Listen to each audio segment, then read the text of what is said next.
আজকে মুসলিম সমাজে আমরা এমন এক অবস্থায় উপনীত হয়েছি যেখানে পাপ শুধু চর্চিত নয়, বরং সেগুলোকে বৈধতা দানেরও চেষ্টা চলছে। কিছু কাজ আছে, যেমন জন্মদিন পালন, অ্যানিভার্সারি উদযাপন, পূজা মণ্ডপ বা ক্রিসমাসে অংশগ্রহণ বা একে অপরকে অভিবাদন জানানো, সেই সাথে 31st নাইটে উচ্ছৃঙ্খলা।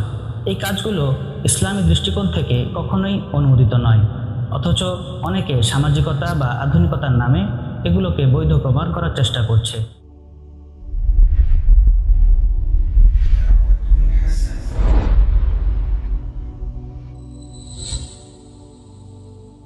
আসসালামু আলাইকুম ওয়া রাহমাতুল্লাহি ওয়া বারাকাতুহু। আলহামদুলিল্লাহি রাব্বিল আলামিন ওয়াসসালাতু ওয়াসসালামু আলা সাইয়্যিদিল আম্বিয়া ওয়াল মুরসালিন ওয়া আলা আলিহি ওয়া আসহাবিহি আজমাইন, আম্মা বা'দ। সম্মানিত দর্শক শ্রোতা, মুসলিম ভাই বোন এবং বন্ধুগণ, সকলকে আন্তরিক শুভেচ্ছা ও মোবারকবাদ জানিয়ে শুরু করছি আজকের সংক্ষিপ্ত ভিডিও বার্তা। সম্মানিত দর্শক শ্রোতা, আজকে মুসলিম সমাজে আমরা এমন এক অবস্থায় উপনীত হয়েছি যেখানে পাপ শুধু চর্চিত নয়, বরং সেগুলোকে বৈধতা দানেরও চেষ্টা চলছে। কিছু কাজ আছে, যেমন জন্মদিন পালন, অ্যানিভার্সারি উদযাপন, পূজা মণ্ডপ বা ক্রিসমাসে অংশগ্রহণ বা একে অপরকে অভিবাদন জানানো, সেই সাথে 31st নাইটে উচ্ছৃঙ্খলা। এই কাজগুলো ইসলামী দৃষ্টিকোণ থেকে কখনোই অনুমোদিত নয়, অথচ অনেকে সামাজিকতা বা আধুনিকতার নামে এগুলোকে বৈধ প্রমাণ করার চেষ্টা করছে। কেউ কেউ বলে থাকে, আমরা তো এতে ধর্মীয় বিশ্বাস অনুযায়ী অংশগ্রহণ করছি না, শুধু আনন্দ ভাগাভাগি করছি। আবার অনেকে বলে, সবাই করে তাই আমরাও করি। কিন্তু প্রশ্ন হলো, নবী সাল্লাল্লাহু আলাইহি ওয়াসাল্লাম তার জীবদ্দশায়, এমনকি সাহাবায়ে কেরাম পর্যন্ত এগুলো করেননি, সেগুলোকে বৈধ প্রমাণ করার চেষ্টা করা তা কতটুকু যৌক্তিক? কোনো কাজ যদি নবী সাল্লাল্লাহু আলাইহি ওয়াসাল্লাম এবং তার সাহাবারা না করে থাকেন আর আমরা সেটাকে নতুনভাবে উদ্ভাবন করি, সেটি ইসলামে বিদআত হিসেবে গণ্য। আর বিদআত মানেই এমন এক কাজ যা ধর্মে নতুন কিছু সংযোজন করে, যা ভ্রষ্টতার দিকে নিয়ে যায়। আর ইসলাম আমাদেরকে বলে, প্রত্যেক পথভ্রষ্ট ব্যক্তি জাহান্নামী।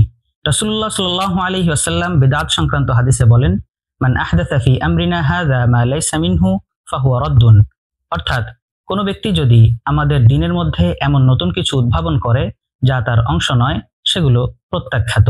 অর্থাৎ আল্লাহ তাআলার নিকট বিদআতে আমল বাতিল হিসেবে গণ্য। আর অন্য জাতির সাদৃশ্যতা অবলম্বন করা সম্পর্কে আল্লাহ রাসূল সাল্লাল্লাহু আলাইহি ওয়াসাল্লাম বলেন, মান তাশাব্বাহা বিকওমিন ফাহুয়া মিনহুম। অর্থাৎ যে ব্যক্তি যে জাতির অনুসরণ বা অনুকরণ করবে, কাল কিয়ামতে সেই ব্যক্তি সেই জাতিরই অন্তর্ভুক্ত হবে। ভাবুন, আজ আমরা কাদের অনুকরণ করছি? জন্মদিন পালন, অ্যানিভার্সারি উদযাপন, ক্রিসমাস বা পূজা মণ্ডপে অংশগ্রহণ, 31শে ফার্স্ট নাইট, এগুলো সবই মুসলিম সমাজে ঢুকেছে অমুসলিম সংস্কৃতি থেকে। আমরা যখন এসব পালন করি, তখন আমরা তাদেরই অনুকরণ করছি। আর নবীর ভাষায়, যারা অন্যদের অনুকরণ করে তারা তাদের দলভুক্ত হয়ে যায়। আমাদের ততটুকুই করণীয় যতটুকু পালন করতে আল্লাহ তাআলা আমাদেরকে নির্দেশ দিয়েছেন। সেই নির্দেশের মাপকাঠি বোঝাতে আল্লাহ তাআলা পবিত্র কালামুল্লাহতে বলেন, ওয়ামা আতাকুমুর রাসূলু ফাখুযুহু ওয়ামা নাহাকুম আনহু ফান্তাহু। অর্থাৎ তোমাদের নিকট তোমাদের রাসূল যা কিছু এনেছেন তা তোমরা পালন করবে, আর যা থেকে তিনি নিষেধ করেছেন সেগুলো থেকে তোমরা বিরত থাকবে। তাই এই সমস্ত রীতি রেওয়াজ যদি রাসূলুল্লাহ সাল্লাল্লাহু আলাইহি ওয়াসাল্লাম পালন না করে থাকেন, সাহাবায়ে কেরাম যদি উদযাপন না করে থাকেন, তাহলে আমরা কিভাবে এই বদসাহস পাই যে আমরা সেই সমস্ত রীতি রেওয়াজকে অনুসরণ ও অনুকরণ করব?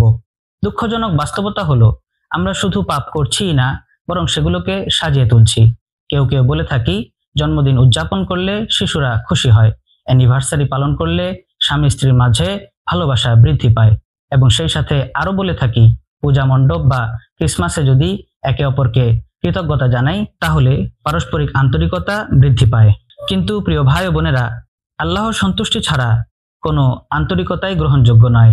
নবীর সুন্নাহ ছাড়া কোনো আনন্দ পবিত্র নয়। যে আনন্দ আল্লাহর অবাধ্যতায় ভরা, তা আসলে শয়তানের উৎসব। শয়তানি কোনো কর্মকাণ্ড আমাদের প্রকৃত সুখ দিতে পারে না। আজ মুসলিম সমাজের সবচেয়ে বড় সংকট হলো, আমরা শুধু পাপ কাজ করছিই না, বরং সেগুলোকে বৈধতা দানের চেষ্টা করছি। অথচ ইসলামে সবচেয়ে ভয়ঙ্কর বিষয় হলো হারামকে হালাল মনে করা। হারাম কাজ করলে মানুষ তাওবা করতে পারে, কিন্তু হারামকে হালাল মনে করলে তখন আর ঈমান থাকে না। কেননা তখন সে ব্যক্তি শুধুমাত্র গুনাহগারই নয়, বরং সে ইসলামী শরীয়তের বিরোধিতা করে। আমাদের ভাবা উচিত নবী সাল্লাল্লাহু আলাইহি ওয়াসাল্লাম যিনি আমাদেরকে সবচেয়ে বেশি ভালোবাসতেন, তিনি কি কখনো জন্মদিন পালন করেছেন? নাকি সাহাবায়ে কেরাম এই সমস্ত কাজ করতেন? ইসলামের ইতিহাসে কোথাও এর দৃষ্টান্ত নেই। তাহলে আমরা কার অনুসরণ করছি?